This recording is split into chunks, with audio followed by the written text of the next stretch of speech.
In March 1947, Earl Louis Mountbatten and his wife Edwina arrive in New Delhi.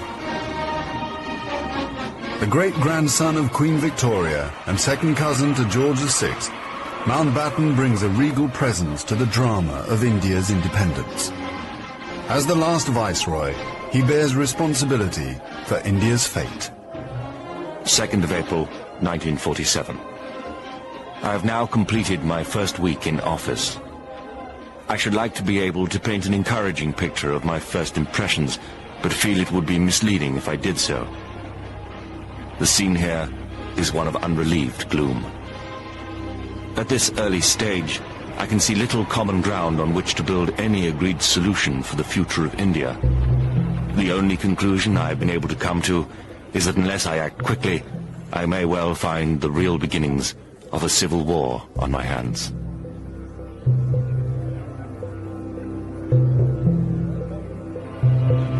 By May, attempts to create a unified India have failed.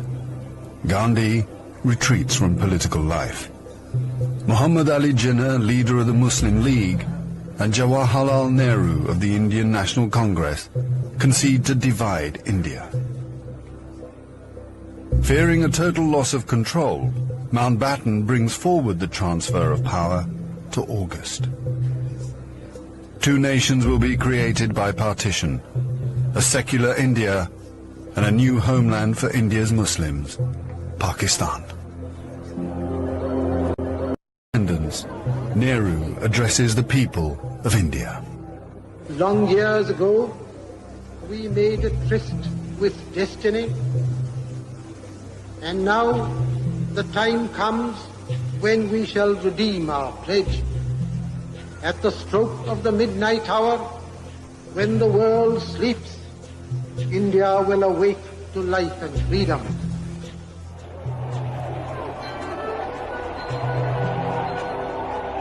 The 15th of August, 1947, the British Empire in India has come to an end. The last viceroy, Louis Mountbatten. The flag raising and the salute were done amid scenes of the most fantastic rejoicing. And as the flag broke, a brilliant rainbow appeared in the sky, which was taken by the crowd as a good omen.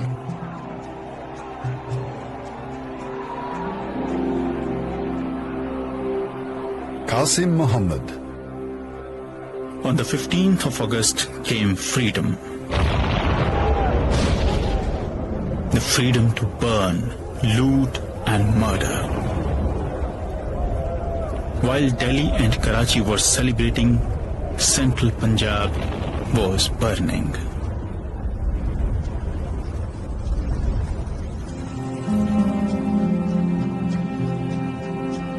Between August 1947 and March 1948, 4.5 million Hindus and Sikhs are forced to migrate from Pakistan to India. 6 million Muslims must move in the opposite direction. Britons and Indians witness the bloodshed.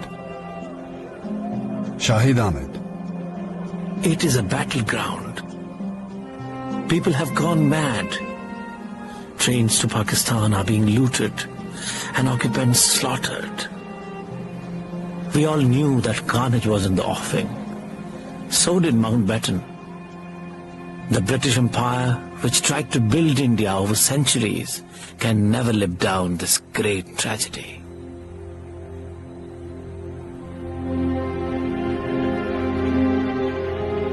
Lieutenant Colonel Hubert Boyd Hudson. The sight from the air was awe-inspiring. In this chaos, millions of refugees were struggling to get to India or Pakistan. Thousands of others were doing their best to prevent them, murdering them by the hundred. But death is nothing. There are things more terrible than death.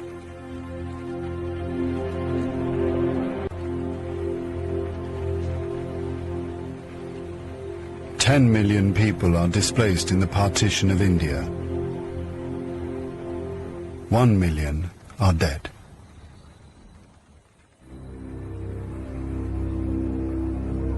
By the summer of 1948, most of the British have left. Hubert Boyd Hudson has been in India for 15 years. India is full of ghosts.